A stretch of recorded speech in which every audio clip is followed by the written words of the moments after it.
Looking at these two pictures side by side, we should learn to value their similarities more than their differences. Although separated by generations and by unimaginable suffering, these pictures create a connection between the Herschen family and the Barber clan through the simple pleasure we can all take from a snowy day spent with our loved ones. Spending time outside during the winter tends to be a tradition in many families. My family cuts down our Christmas tree in Winter Park every year, which was when this picture was taken. And I don't think it would be too big of an assumption to say that the Herschens had a tradition of sledding when the weather allowed. And more than that, both families are older siblings, and perhaps they, like we, have been spending winters this way for 20 or more years. This is not a day designed for the benefit of those two small children, and there are no young children in my family. Instead, both of these families are spending a day together in the same way that they have done for their entire lives. Both of these families are rooted in a tradition that centers around the wonder that is snow, because they always have. Tradition is important to what makes a family unique, but it is also what can connect families across time. And yet history tells us that the Herschens have a long and deadly journey ahead of them. My family is no stranger to grief and to suffering, but we could never imagine what it was like for the Herschens in the next 2 decades. The innocence of this picture shows no signs of the events about to come, and perhaps that connects them to my family yet again.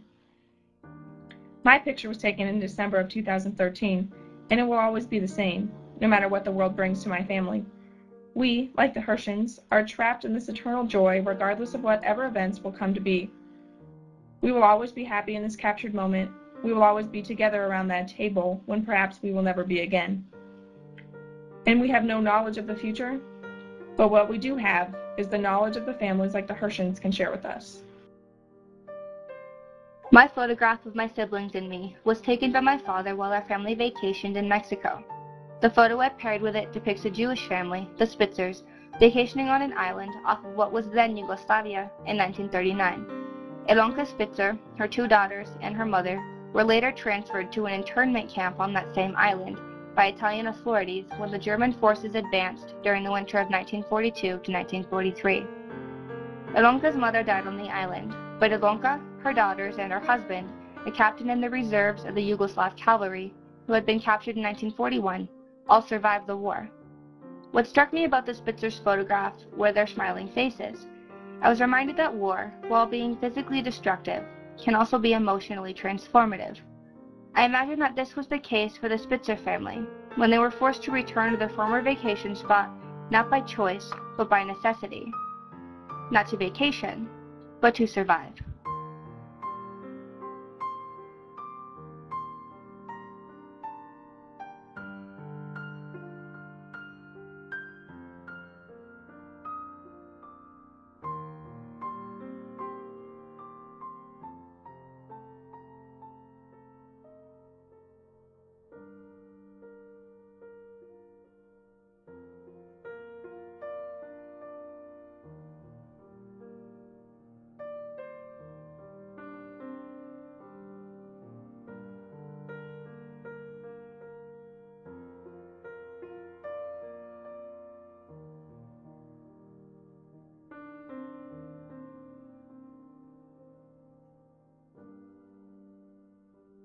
As the old adage says, a picture is worth 1,000 words.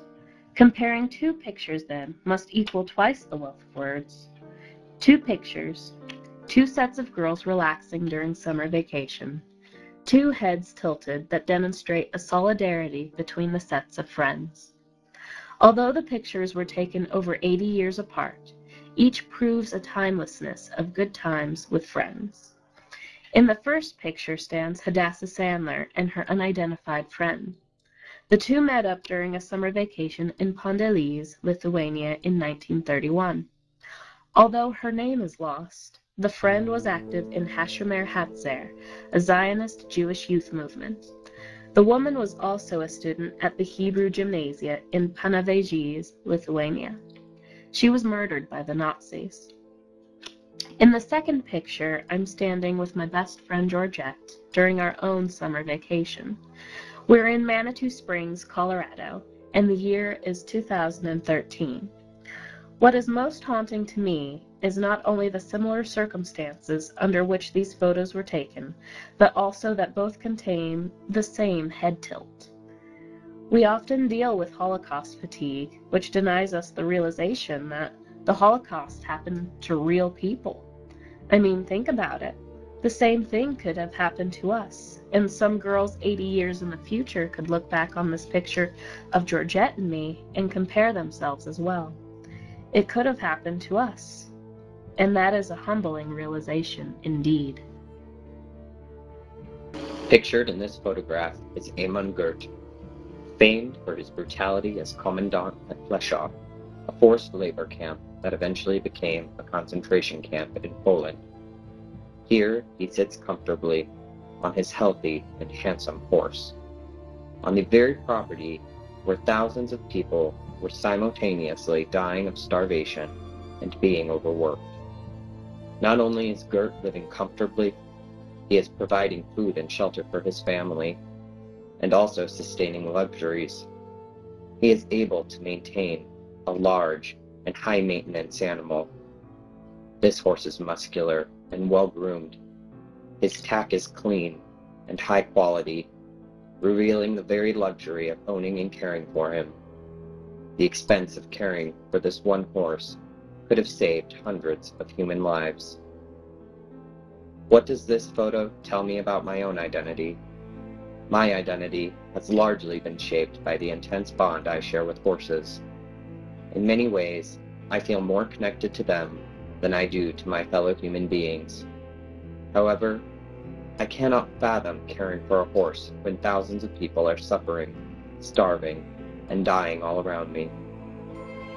Then I realized that is exactly what's happening around me. With the amount of money and time I spend caring for the animals I love so dearly, I could save the lives of not just one, but many people who are suffering across the world. I understand that I am not operating on the same level as Amon Gert. However, I do believe that this exercise has unveiled my own privilege. More so, it has made me rethink ways that I might be able to use my luxuries to improve upon the world. Each and every person in the world has a different story to tell.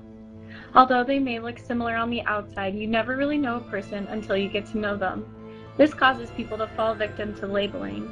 Labels are one of the many reasons behind the Holocaust, so it is important to see the harm that labeling can do. It is also important to see the benefits of understanding a personal identity of someone.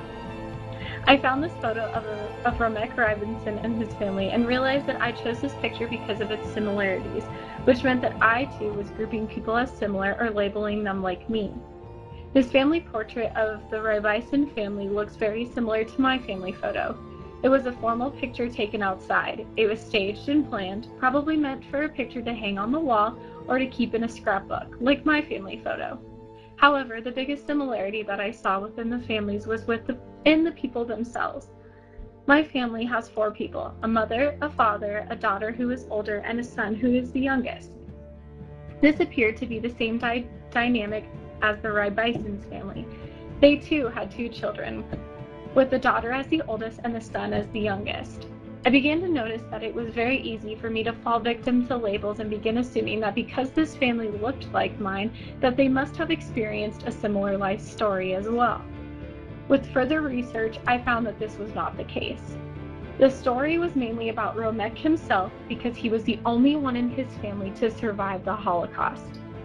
That point alone was enough to make the Robison's family story drastically different from my own, because all of my family is still alive. Also, Romek hid on a farm for 3 years in order to survive the Holocaust. Neither I or anyone in my family had to hide for years in order to escape death, like Romek did. Ultimately, this story was Romek's and the Rybison's family's personal identity because it separated them from other families. This proved to me that you just have to dig deeper in order to really understand that everyone has a different story and not one person is the same, no matter how much they might appear to be. It was interesting for me to discover the importance of personal identity within the Holocaust. Remembering that Romek's family was similar to mine humanized him for me and helped me see his story. But also realizing that Romek's family story was drastically different than mine helped me realize the importance of noticing personal identity in the Holocaust. My personal photo is of some of my mom's cousins and their families and was taken in August of 2012 in Nampa, Idaho at a family barbecue. My family and I made the trip north to attend my second cousin's quinceañera, and it turned into a weekend of celebration and reunion along with meeting family members, which happens frequently with the younger generations of my family. The photograph from the U.S. Holocaust Memorial Museum is captioned, "Members of the Nekama group during their stay in Italy while waiting to immigrate to Israel." The presumed date that the photo was taken on ranges from April 1946 and June 1946, and Nekama means all Jewish revenge group facing discrimination. The background behind the photo begins with Joseph Harmatz. He and his father, Abrasha, mother Dora, and two brothers, Zvi Hirsch and Ephraim, lived in Vilna, Lithuania. In the fall of 1941, the Germans occupied Vilna, and he and his family were forced to move into the ghetto. His brother Zvi left for the Soviet Union soon after and enlisted in the 16th Lithuanian Division of the Soviet Army.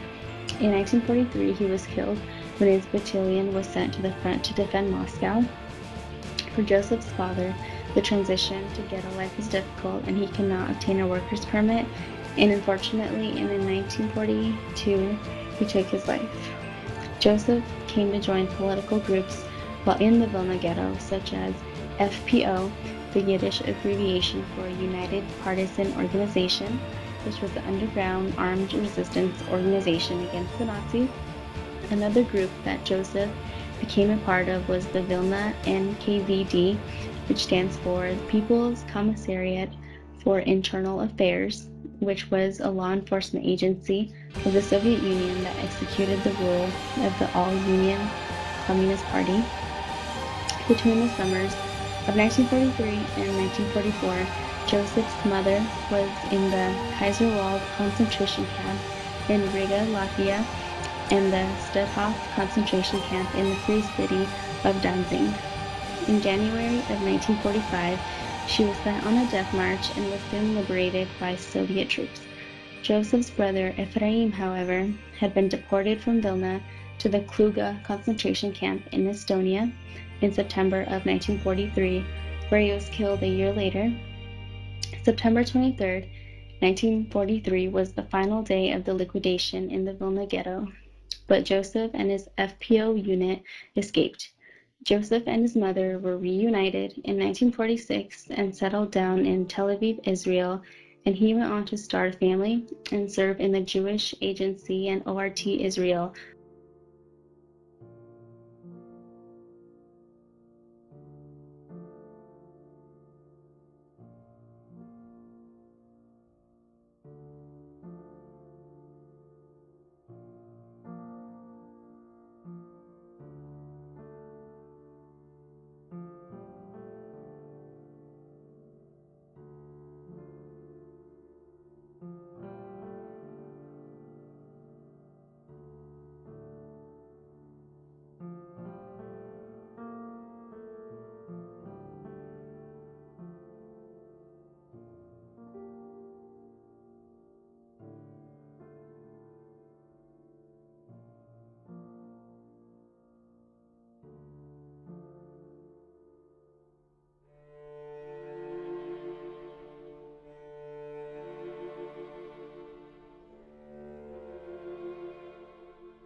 As I browsed through the photo archives, I was amazed at how similar the lives of the Holocaust victims were compared to my own picture. The picture that I chose was a group picture of my friends and I at a birthday party. The photo I found in the archives was a group portrait of Jewish girls in the ghetto taken on Hannah Goldman's 12th birthday. Despite the difficult living conditions in the ghetto, maintaining a normal life and celebrating birthdays was important. What resonated for me in the pictures were the smiles and bond between the friends. While these two photos were taken at different times, they both represent a time spent with close friends during a special occasion.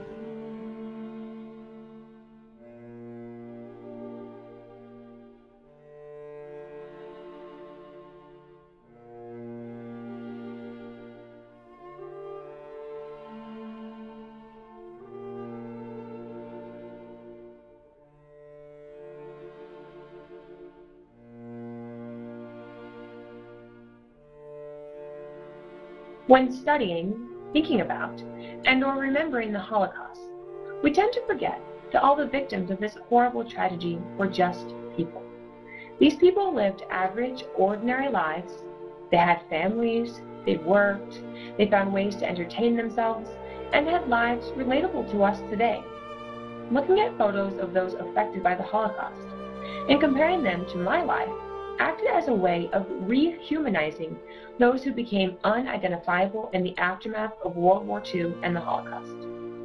At first, I was stunned to discover a photo similar to mine, but upon some thought, I realized that my initial awe stemmed from my inability to see these groups of people as more than just victims and survivors. Although the lives of those represented in the 1937 photo I discovered and that of my families are remarkably different, they are similar because they represent an act of basic human experience. Both photos depict a fun adventure in the lives of family and friends. My photo shows my sister and our significant others at the top of a mountain. We hiked all day to make the summit, and our tired and dirty selves were quite proud of our achievement. In the 1937 photo, a group of friends, who later became intertwined as family through marriage, are on a hiking trip. In both photos, the members seem to be at a summit of some sort and are resting. All members are smiling, presumably delighted to have made it in the presence of good company. The two photos were taken years and worlds apart, from Poland to Colorado, and from the 1930s to the 2000s. Even though the pictures do differ, though, they both represent human interaction. The people in these photos are enjoying life, making memories with family and friends. The history of this photo is long-running, and many of the individuals in this picture did survive the war. At least 4 of the people lived into the 1970s, and 2 are still alive. It is fascinating to realize that 6 of the people from these 2 photos are still alive today, living in the US and leading their own individual lives, but lives that are somehow connected to the lives of others. Partaking in this unique and inventive activity illuminated how to study Holocaust literature, because it aided me in seeing the value of understanding those who died as more than just victims of a catastrophe, but as people who I can relate to because of our shared human experiences. This is a picture of me in the very cool stocking cap and my little sister Allison in that monstrosity that is her ski jacket, not fighting. It was a rare moment worth capturing on film.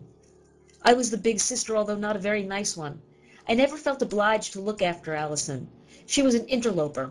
I resented her inserting herself into my world and into the tight circle that had been Mommy and Daddy and I. This picture is also of 2 sisters, Agnes and Zuzi. Agnes was 1 year older than Zuzi. She was born in 1930 and Zuzi in 1931. From the information I found, I think the photo was taken in Hungary around 1943 or 1944, right before their lives fell apart. In a period of less than 1 year, the sisters would experience the horror of the Holocaust. They spent time in multiple camps, including Auschwitz. They were forced to march into Germany, and they were liberated en route by the Americans in 1945.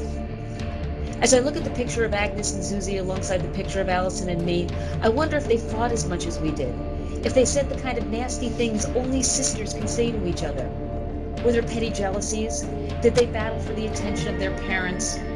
in the same way that my mom captured Allison and me in a moment of sisterly affection that belies the low level of violence in our shared bedroom, did their mom also click her camera at just the right, very rare moment. I imagine how they depended on each other for their survival. I wonder if I would have, as the older sister, protected Allison, given her my last bite of food, carried her if she fell, taken a bullet for her. On the one hand, thank God I'll never have to answer those questions. On the other hand, not being able to answer definitively is not one of my proudest moments. Agnes and Susie emigrated to Israel. After 50 years, Agnes came to the United States to live with her daughter, and she's a volunteer at the United States Holocaust Memorial Museum. How cool is that? We sat side by side, only vaguely aware of others watching us. Before the flash, I had tickled his knee, and he laughed. The camera caught us and froze us in a moment of sincerity. The photo of Daniel and I was taken on an ordinary date after we'd spent half an hour trying to decide where to eat. We were in the phase of dating where all we wanted to do was make each other happy. When we'd finally decided, we settled in a booth on one side of the table to be closer to one another. The unrelenting heat outside, the long drive ahead of us, and petty squabbles from earlier in the day faded in the happiness of being with one another. In the Yad Vashem photo archives is a snapshot of Bernard Fuchs, an administrator of the Judenrat in the Lodz ghetto, and a woman thought to be Irene, whom he married in June of 1943. In the photo, the couple sits side by side smiling. When Bernard holds a cigarette to the woman's lips, he stares at her in a loving and gentle manner. The arms barely touch, but the woman tenderly holds Bernard's hand steady. Whatever hardships they faced in the ghetto are forgotten in this moment, where all that matters is the happiness that they share. In 1944, Bernard Fuchs and Irene were separated when the Lodz ghetto was liquidated, and they would not be reunited for quite some time, all the while believing that their significant other had passed away. Bernard and Irene Fuchs emigrated to the United States in 1949 and lived happily with their 2 children until passing away in late 1990s.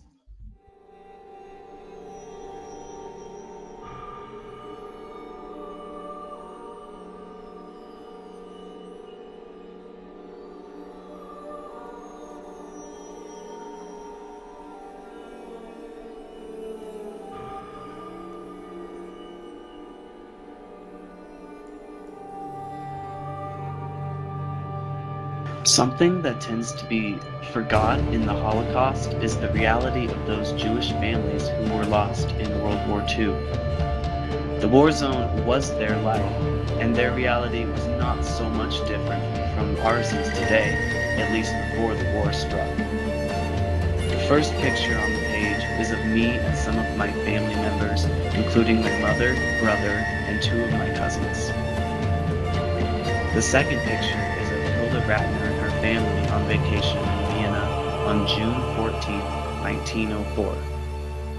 Hilda and her brother Richard were born deaf, and I had an immediate connection to them, seeing as how my own name is Richard.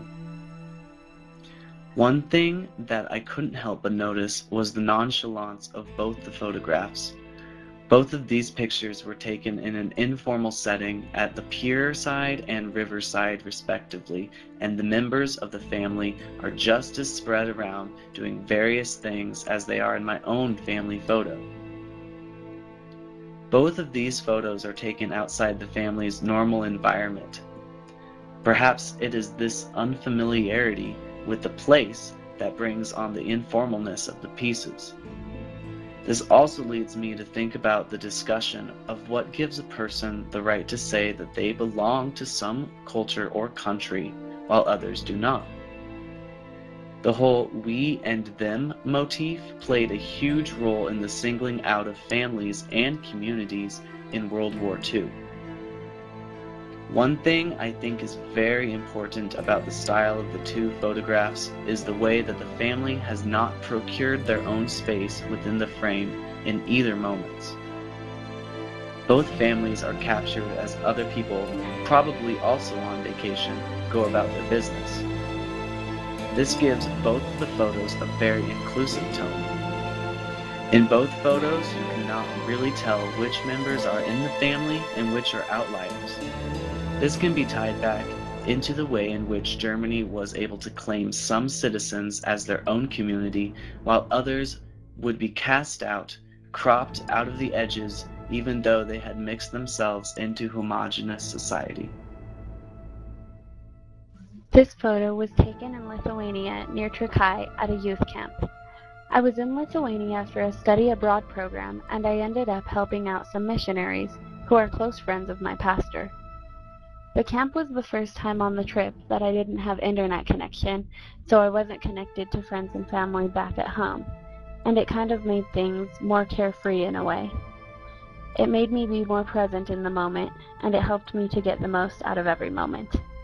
It was nice to just have times like these during the camp, sitting on a swing with some friends, taking off our shoes, talking, and enjoying the day. I figured it might be kind of difficult to find a similar picture in archives from the U.S. Holocaust Memorial Museum, but I found this one pretty easily. The photo, also of 3 women with a swing, was taken in Budapest, Hungary. The photo is credited to Charles Barber.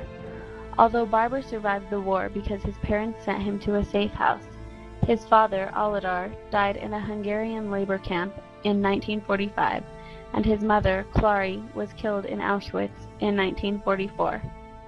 Although the 3 Jewish women in this photo ended up facing terrible fates, I can't help but wonder if they too were experiencing a kind of carefree moment in their lives. The smiles on their faces tell me that maybe they were. Maybe they too were just enjoying the moment, taking a break from the craziness of life, enjoying the day, and enjoying each other's company. I think it's nice to remember people this way, for their happy times. Even though they may have met a tragic end, it's good for us to remember that they were so much more than victims. They each had their own lives, their own stories.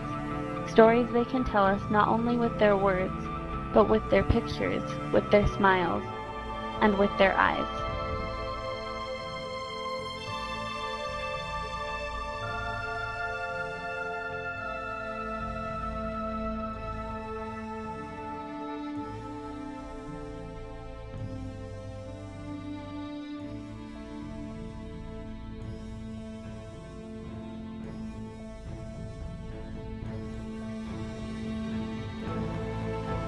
The picture I chose is of Erna Stamper-Billenglass. Erna is with her mother, Sophie, and her sister Tilly in the central train station before their immigration to Israel.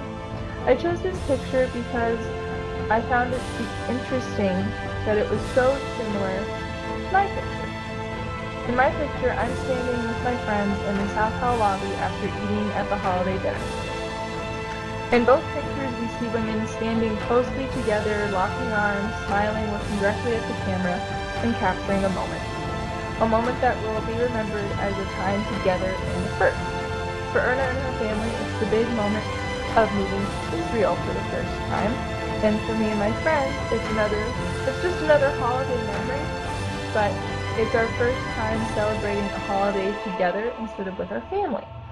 And even though the pictures are very different and are capturing very different feelings and producing different memories, both pictures work to capture the memory of a first. In the photo of myself and my 2 best girlfriends, I'm the one in the middle in the greenish dress with the polka dots. We had all just finished getting ready to go swing dancing that night. The next photo, I can't know for sure what kind of dancing those girls were going to be doing, but I can tell you that they were probably doing some of the same things we were doing, and that was why I picked that photo.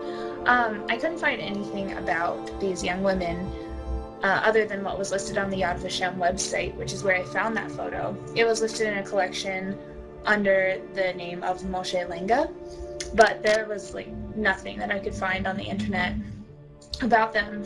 And I think that's part of why I love this photo next to mine, because these women are dressed in the attire of the 1920s, which it makes it very likely that they were going to go swing dancing too. And they probably did all the same things we did. They probably giggled as they put their hair into ridiculous positions when nothing really seemed to be working. And they probably shared a tube of lipstick because, the one in the middle proclaimed that it was going to be the perfect color for all of them. And if they weren't sisters, they almost were, sharing a love that ran deeply amongst them. And that's what I see. I see this story in this photograph, and it just reminded me so much of myself and my friends. And that's what makes it so difficult to imagine that something so terrible as, being sent to a camp or, being killed or being put in a ghetto happened to these young ladies. And I always want to know, like, did they get to go dancing? I hope so, and I hope they got to continue dancing when they were in the camps or in the ghetto or wherever. I hope that they found some joy, and I hope that they all survived. I wish I could know. Since there isn't any information, it's kind of disappointing, and I think that they probably didn't survive, and that makes it really sad.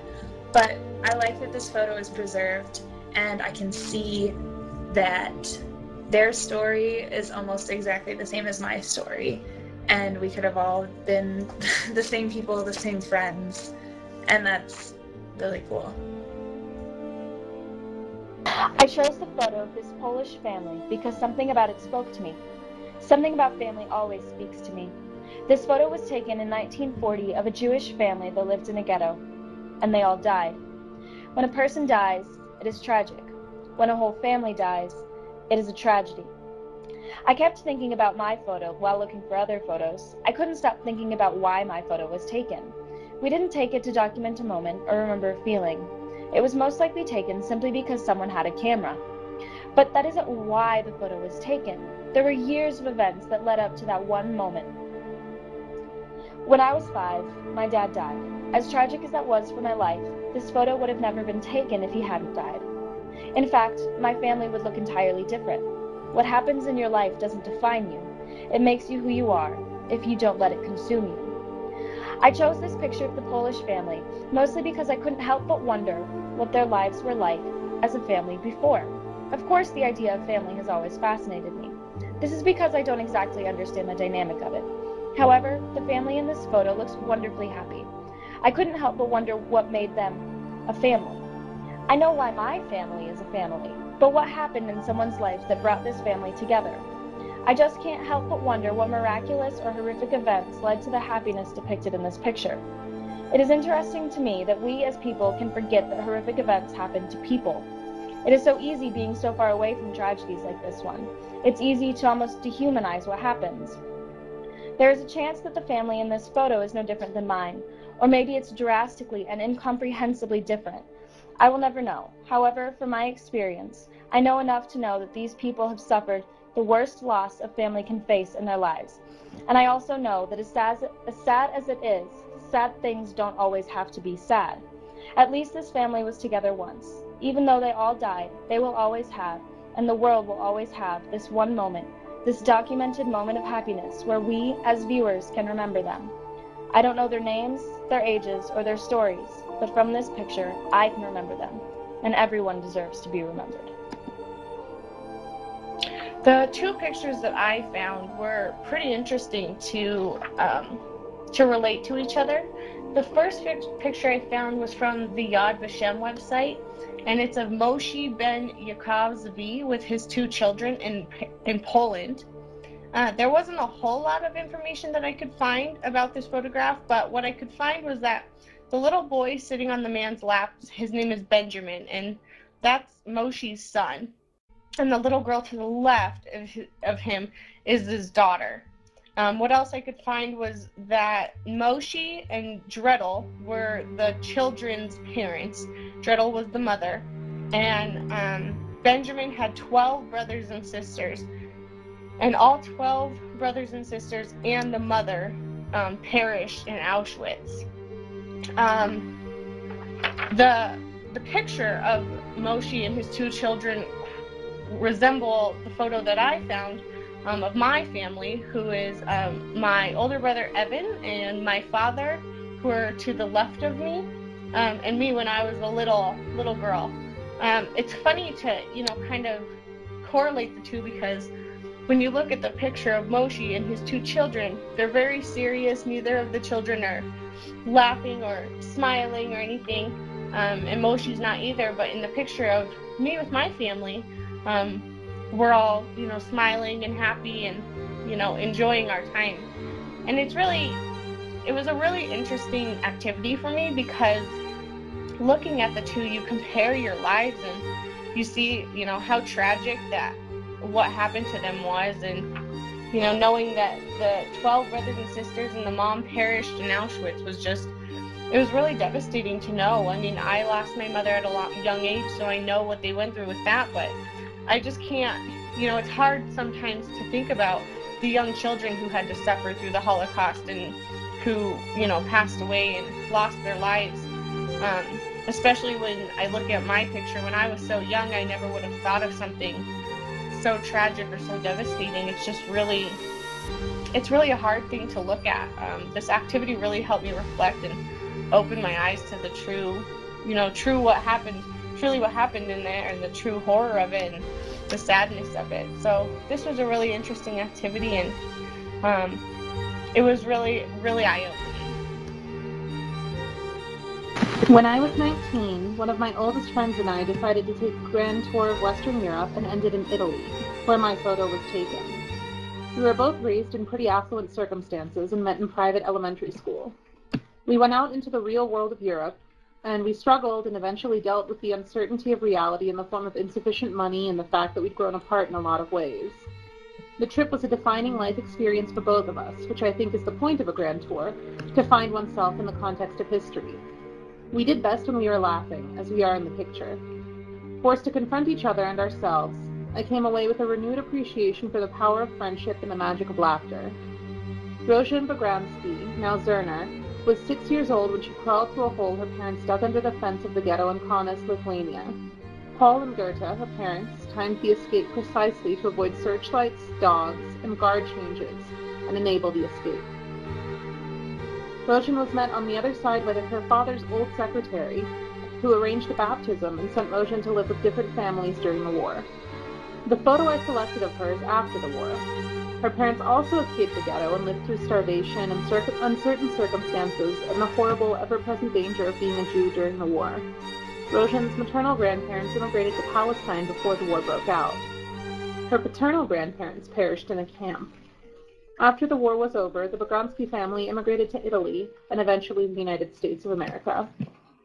The reason I selected the photo I did has little to do with the actual facts of Rozhin's experience of living through the Shoah, though it is an amazing story that ought to be shared and retold as long as these sorts of stories exist. I selected the picture because of its normalcy, its understated power.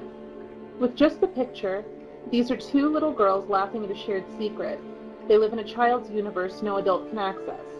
They are marveling at the silliness of some joke or speaking a secret language. In short, in the photo, these girls are just girls having fun. That is the ultimate point of connection between Rozhin's photo and mine. To risk cliché, there are some human experiences that exist universally in terms of a person's life. Everyone shares private, perfect moments with good friends, and these moments, I would argue, define our lives so much better than the dry, if powerful facts about our circumstances. After the unimaginable horror of the Shoah, laughter and genuine human connection are our most significant, brave, revolutionary tools to live again.